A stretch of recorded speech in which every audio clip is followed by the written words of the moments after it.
स्वागत है आपका आपके अपने चैनल देसी खबरों में सीरियल ये रिश्ता क्या कहलाता है में।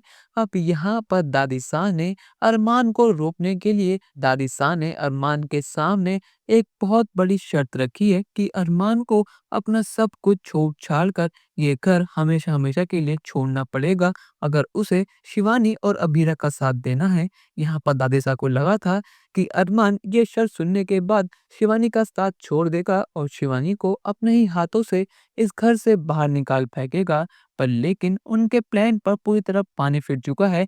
यहाँ पर अरमान ने उनकी आंखों के सामने अपना पूरा वॉलेट, अपनी वॉच, पौदार खानदान से हर एक चीज जुड़ी हुई थी दादी शाह को वापस कर दी है और कहा है कि दादी शाह, आज से मैं अरमान पोद्दार नहीं, सिर्फ और सिर्फ अरमान हूँ। आपने इन सालों में मेरे लिए बहुत कुछ करा, पर लेकिन मेरी माँ अब मुझे मिली है और मैंने फैसला करा है कि मेरी माँ का जहाँ मान सम्मान नहीं होगा, मैं वहां पर एक पल भी नहीं रहूंगा। और यहाँ पर शिवानी को लेकर और साथ में अबीरा भी पोदर हाउस को हमेशा हमेशा के लिए छोड़ देती है। और यहाँ पर दादी सा को और विद्या को एक और बहुत बड़ा झटका लगता है जब यहाँ पर माधव भी कह देता है कि जहाँ पर शिवानी और मेरा बेटा अरमान जाएगा मैं भी वहीं जाऊंगा।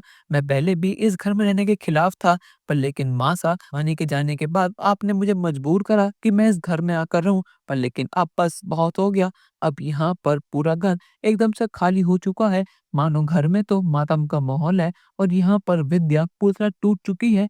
पर लेकिन यहाँ पर जैसे ही थोड़ी दूर अरमान, अबीरा, माधव और शिवानी चलते हैं तो यहाँ पर विद्या भागी भागी उनके पास आती है और बीच सड़क पर शिवानी के पैरों में गिरकर माफी मांगती है और कहती है कि प्लीज शिवानी मुझे माफ कर दो। और विद्या अपने मुंह से सब चीजें कबूल करती है कि दादी सा और उसने मिलकर शिवानी को किडनैप करवाया था ताकि माधव और शिवानी अलग हो सके। और माधव जी से झूठ हमने ही बोला था कि शिवानी इस दुनिया में नहीं रही ताकि माधव घर लौट आए। हमने जो कुछ भी करा अपने परिवार के लिए करा और मैंने मासा की बात इसलिए मानी ताकि मुझे मेरे पति मिल सके। पर लेकिन मुझे नहीं पता था कि इतने सालों बाद मुझे मेरे कर्मों की सजा मिलेगी।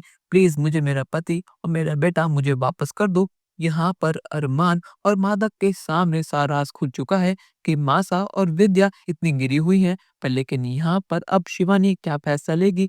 क्या आपको लगता है दोस्तों कि अरमान, अबीरा, शिवानी और माधव सच सुनने के बाद पौदार हाउस लौट जाएंगे या फिर ये लोग अपना एक अलग परिवार बसाएंगे?